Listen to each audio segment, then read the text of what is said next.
Hello and welcome to another episode of The Defenders on Sansad TV. And in this episode, we shall look at a unique force that operates efficiently both in wars as part of the Indian Navy and in peacetime with other coastal configurations around the peninsular region of India, India's coastline. And this is the Indian Coast Guard. Today, with its large collection of ships, helicopters, and some aerial reconnaissance aircraft, the Coast Guard is the fourth largest in the world. But what is more impressive is that they save a life almost every second of the day through the year and have to their credit multiple engagements where they have stalled attempts by India's enemies to enter India's coastal region and the townships.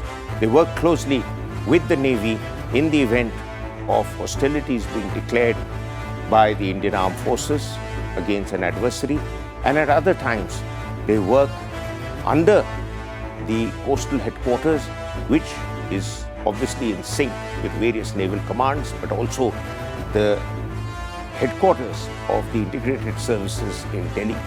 But the role of the Coast Guard is vital. From maritime security to counter-smuggling, to patrolling, to countering attacks on the coastal townships of India, to providing intelligence as well as being the constant sentinel of the Indian coastline. They work 24/7 through the year, and though they operate and exercise with the Indian Navy, they never let their guard down. This episode is about the Indian Coast Guards and what they mean to India as India's Tatrakshaks. In this episode of The Defenders, we will be looking at the role of the Indian Coast Guards, and we have two informed experts once again with us who not only understand what the Coast Guard has been doing, have seen it grow, but more importantly, can help us understand the larger geostrategic picture within which the Coast Guard is mandated to operate in. And we have with us Vice Admiral Shekhar Sinha, a very experienced naval officer who's also been Commander-in-Chief of our Western Naval Command and the Chief of Integrated Services Headquarters, and therefore has seen the picture from the coastlines and from Delhi at the highest level. And we have with us DIG Hitendra Singh ji, who is from the first batch of the Coast Guards. Apparently your technical number is 1, and you have seen the Coast Guards grow from nothing into what is today regarded as the fourth largest coastal force in the world. But I'll ask you, Admiral Sinha, sir, what do you feel is really the biggest challenge that the Coast Guard faces? Now, I read a lot about maritime security, coastal security, interdicting drug cartels, rescuing people. I believe the Coast Guard rescues people at the rate of 1 per second of the day. So, do you think the Coast Guard is sufficiently equipped to take on such a large mandate? Thank you, Maroof, for getting me on your program. My sense is that Coast Guard needs to be bigger capacity. It requires a little more equipment, more modern equipment. Some technology has to get into Coast Guard. Right now, it is all, what is called the hardware-oriented assets. And I think there is a requirement for it to become a software driven, and also with the satellite, the GSAT-7, which is the naval satellite. And I think that needs to be shared with the Coast Guard so that we are online with the ships at all the times, 24/7. So that is one. The second point is that the Coast Guard's manning, that also is, to my mind, is slightly inadequate at the moment. If you see the ships of OPV class, you will have just barely enough officers to man each watch, and each watch is about 4 hours. And I think that more than 6 or 8 hours of duty it really, it can lead to lack of concentration. So I think there are two things. One is that, little more technology-driven Coast Guard. And secondly, the manpower, particularly the officer lot, I think the numbers need to be increased. I agree with you. So in fact, in all our services, in an attempt to get very technology-centric, we should not ever overlook the importance of the man. The man-machine mix is what makes our Indian armed forces, Coast Guards included, as unique as compared to the high-end technology dependence that is seen in Western forces, and with cyber blocking coming in of a lot of use of technology, you might just find that you are foxed how to deal with a situation because you have never done the drills necessary to get the things right when machines don't work. And I'm coming to you, DIG Saab. Now, the drills brings me to this question that there are a number of exercises that the Coast Guards has recently been doing with the Indian Navy and other navies. Yes. I believe some of the bigger exercises have been unique in terms of Operation Olivia and Operation Olive Ridley Turtles and various other exercises which have started now on an annual basis for the Coast Guards to work closely with other navies other than the Indian Navy also. Now, how is it that the Coast Guard is able to flip so quickly from its role as a coastal body, where it works with coastal authorities, to suddenly come into the operational mandate of the Navy and then go back into doing what it is more designed to do? Well, Maroof, that's a good question. My point is that we all the time, we are also exercising with the Navy and we know what the Coast Guard's role is supposed to be, especially when we are helping the Navy during operations. So it's not a very difficult matter to sort of change into. Basically, we are more into, we don't carry any heavy arms or anything. That's all with the Navy. We've got small, light guns, aircraft, anti-aircraft guns. But that also is more for surface, to deal with trawlers and deal with the smugglers and things. Now, in that case, we keep that secondary role and hope like hell that we do the best. Of course, the Navy expects the Coast Guard to do certain, they decide what a Coast Guard ship will do. She'll do a patrol in certain area to see if there are any problems there, any mines there, any, enemy or any foreign, foreigners or somebody lurking around to damage. No, but you have caught a lot of, unexpected visitors into India's coastlines. We have. I'm seeing the numbers here, and the numbers really are impressive. That it runs into thousands. Actually, it runs into thousands. It runs into thousands. We have actually, as I had mentioned earlier in the last this thing also, that there are so many boats and ships at sea. It's very difficult to decipher which one is what. Absolutely. But at the same time, now the task has been made easier because we've got these coastal radars right throughout the, and these radars have got cameras. They're fitted with cameras. They're fitted with walkie-talkie sets. They have VHF communication. So the task is much simpler. Plus, these boats which come in our waters, they can be identified now much easier than before because we know that they are Indian boats and there are certain colors. They are sort of, if they are fishing, they've got fishing licenses. They've been, they're carrying some identity cards. They issued identity cards with the local state fisheries department. And those are read by a card reader. All our ships have card readers. They identify all that and, nab him or otherwise. Okay. But we have caught a lot of, the Coast Guard has done its role very well.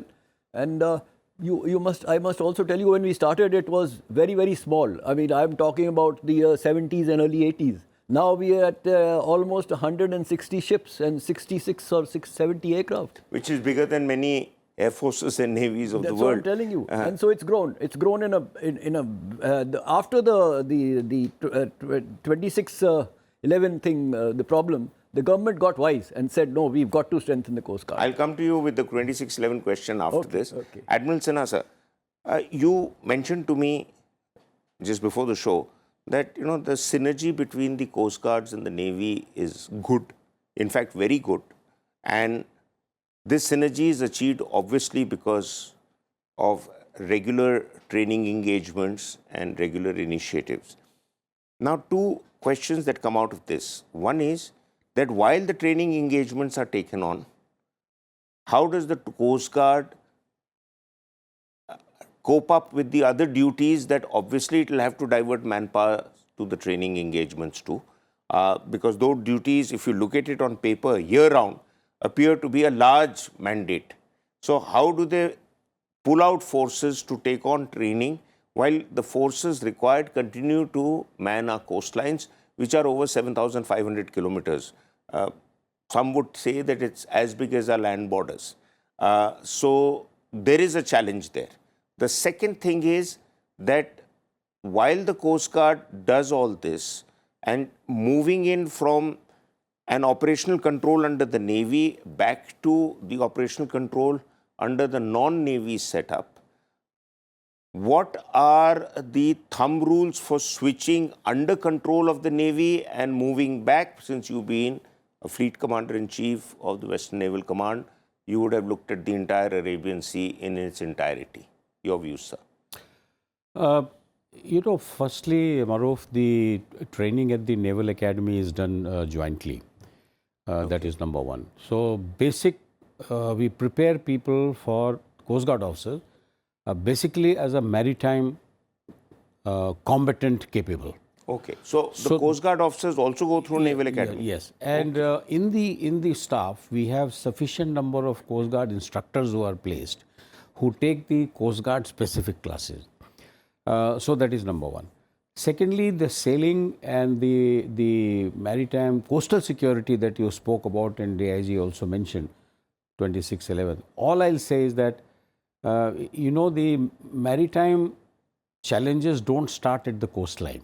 If you look at the vastness of the sea, if some boat has to come within our territorial waters, or any ship has to come, well, it has to traverse through all that water, which you can see. Yeah. Fortunately, there are no obstructions at sea, unlike the land border. At any one time, Maroof, there are roughly 30 to 50,000 fishing boats out at sea. Really? And therefore, to identify everyone is a very tall order. So what the law has done, not the law really, it's a order, CCS order, that each coastal state has been given a specific color code for the boats, as he mentioned. And therefore, the aircraft which are flying around, they can identify. Now, another point that I want to make here is that these, the entire area has been divided into certain, just like you have your grids. And closer to the coast, up to some distance, the Coast Guard aircraft or the ship or the, those hydrofoils, they do the patrolling. And because Navy has a bigger reach, the ships are, they can go out much further. The naval ships, submarine and aircraft go even further. So actually speaking, you are tracking those ships which you think can become a challenge, and we can talk about it when you come to 2611. You're tracking and gradually you are handing over the contacts to the Coast Guard, so that the Coast Guard also has identified on the radar, on his radar, or on the screen where this maritime domain awareness is a very robust system that we have in India. Which is very interesting, sir, because, if you look at how our borders, land borders are manned, the entire set of roles is in a way a bit reversed. The Border Security Force and other agencies, they are looking at their mandated area of observation and operations. And where the army comes into play, like the line of control, then the BSF and others don't really have much of a role. The army says, okay, I've identified the terrorist, I'm going to deal with him when he crosses the LOC, if he does. And we're not going to catch him and hand him over to the police or the Border Security Force, which may have been the form 20 years ago, but I think they've done away with it because of the delays in justice being imparted to these people. But I'll come to you, and this brings me from directly on to my question, that is terrorism. 2611 was an eye-opener for the country. I still think that the one area where the Pakistanis could look at again causing us a surprise and damage would be through coastal areas, particularly with reference to new training grounds that may have been created for these terror groups and jihadis in Afghanistan. And so therefore brings me to the coastal area. So are we that much better prepared? Yes, lessons have been learnt, but my understanding is that several new measures that were recommended for upgradation of Coast Guard's facilities are still hanging fire, either for lack of funds or for a comprehensive agreement as to who has to implement them. Your views, sir? Maroof, it's like this, that we have, as I mentioned to you, we've set up these coastal cameras and things like that. And for that, there is some part of those cameras have come. Another 40 odd cameras are still expected, because the cameras have been distributed in the mainland, I think 34 of them, and I think 6 of them are in Lakshadweep. We have these islands. That's another very important thing. The islands have to be protected. You know, it's just not the mainland. I know, it is one of your mandated areas where you have a center. They have put them in, there's some in Andaman Nicobar, 3 of them, but now they are expecting another consignment of about 40 radars. And these radars are going to be basically meant for the islands and whatever shortages there are in the mainland. But, and I also mentioned they've got cameras, they're fitted with cameras and they're fitted with VHS, you know, walkie-talkie. So that sort of a thing is okay. But the main thing is that the Coast Guard aircraft and ships patrol, 35 ships and 12 aircraft patrol round the clock, pan-India, all over, all the time. And I think that has made a lot of difference to the you know, identifying and first identifying and then intercepting the chap and apprehending. And you also work very closely with the local police in the coastal areas, because I remember talking to some police officers, and ever since 26/11 there has been a sense of alertness at the police level on the beach side, in the coastal areas where the police is involved across the country. Maroof, I have a point there. The point you made, I have a point there. You know, our weak point even now, I mean, not the Coast Guard, the Navy is the front end, the Coast Guard is after that, you know, the second line. And the third line, in some parts, not all over, like in Kori Creek off Gujarat, there is the BSF. They are pretty good. They have their border outposts all over there, and they go at sea. They watch boats coming in there. The fourth line is this Marine Police. That was a very, very weak point. I mean, when this incident took place, the Marine Police, firstly, they procured fast boats. They don't know how to run them. They run by a constable. A constable can't run a high-speed boat. Then leave aside running the boat, he couldn't even maintain it. So our weakest link is the only state, I think, which has really done its job is Tamil Nadu. You know, as I hear, Tamil Nadu has done very well. But the other states are, you know, they're lingering on hope. That old constable, he'll come, he can't take a boat out and see if the boat goes out of order or the machinery fails. They cannot repair it. They can't. I've heard about that. It's been a very bad this thing. I only hope. I mean, I hope what you have said now has happened, and they have improved the coastal police. No, you'd probably be much better to educate us, because you're a hands-on expert, sir. On people like me, we have conversations with people at various levels, yes, and we draw our impressions based on, whenever you engage with somebody from the media, obviously you'll put your best foot forward. But what the reality on the ground is, it may perhaps be very different. And that brings me to Admiral Sinha, sir. So, his point is something which I needed you to clarify further on. You know, this is a problem we are facing in the 3 services. India is not short of talent, of manpower, of people who are tech savvy. Why is it there is a reluctance to get people to do what they can and leave the constable out of the business, which is something he has not signed up for? Or, as senior police officers would argue, that we joined the police service not to fight insurgencies, but to run cities and the security system there in the urban areas. So, what is the thinking in the Navy in terms of a very important point DIG Saab has brought out? I've heard reports that, you know, boats were bought after 26/11, and because people couldn't maintain or run them, they were lying and rusting. And there would be many other pieces of equipment like this. why is there a reluctance to get at least people as temporary hands to run it without giving them a full-fledged sarkari job or a commission? Maroof, let me put it this way. 26/11 was a wake-up call for all of us.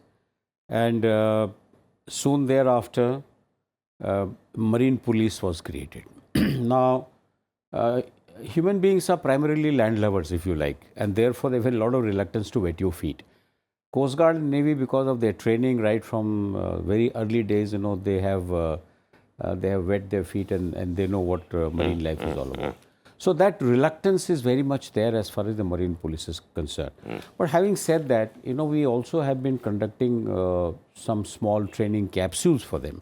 Both Coast Guard and Navy, they train them at a frequent intervals. But a time comes when they feel that yes, now they are ready. I think the training is a constant process. I don't think that you have trained one set of people and they will last for their own lifetime.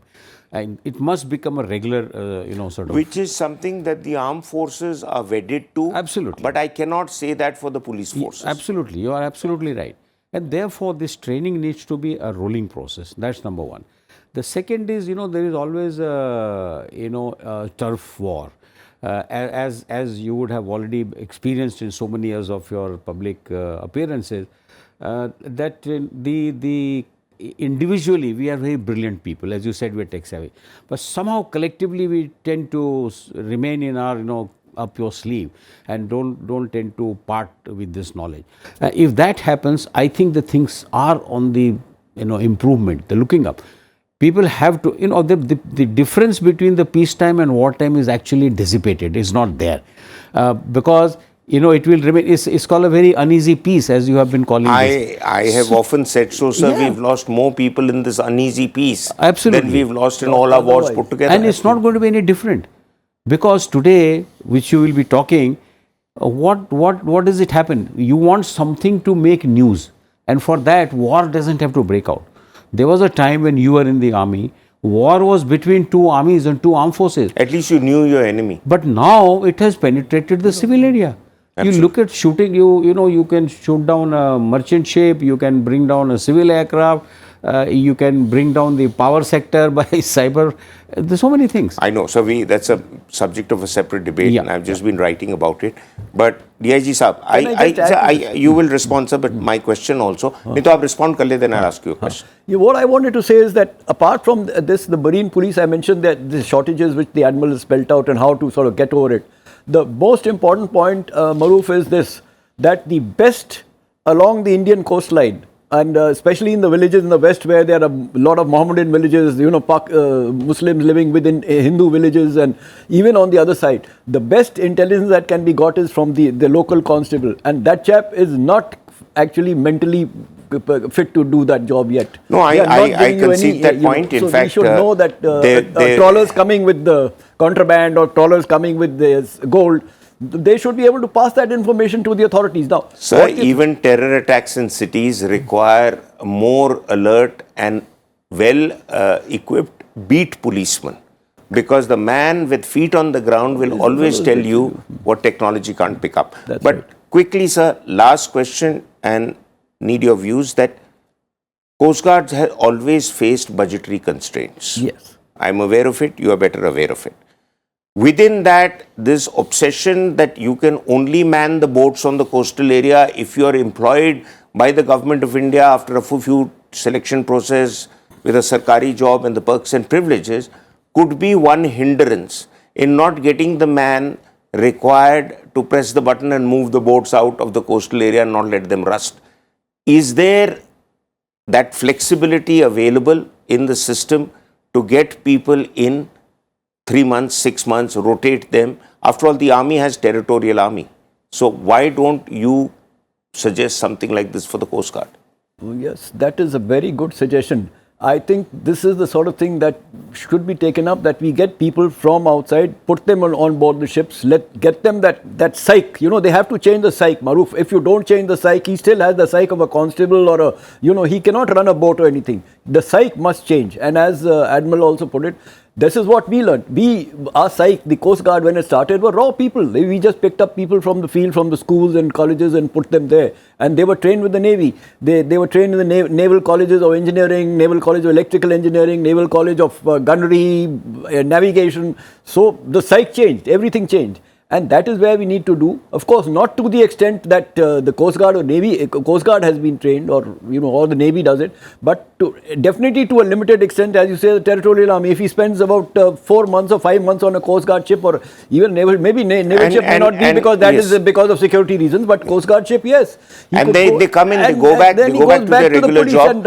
And there are others who are in government service who might want a stint in the sea. Yes. They come in, do that and go back, and that is a model that there is a point now. Let me just bring it out. So I need to wrap up because we're completely out of time. Just the last point is that the government has appointed a coastal management joint secretary who will handle only coastal management, like border management. These are the things he should take up. And well, I hope he's watching the show. But thank you very much for your wisdom, sir, and thank you very much for all the honest responses to my questions. Some of them are little tricky ones. But thanks for watching, and until our next episode, goodbye.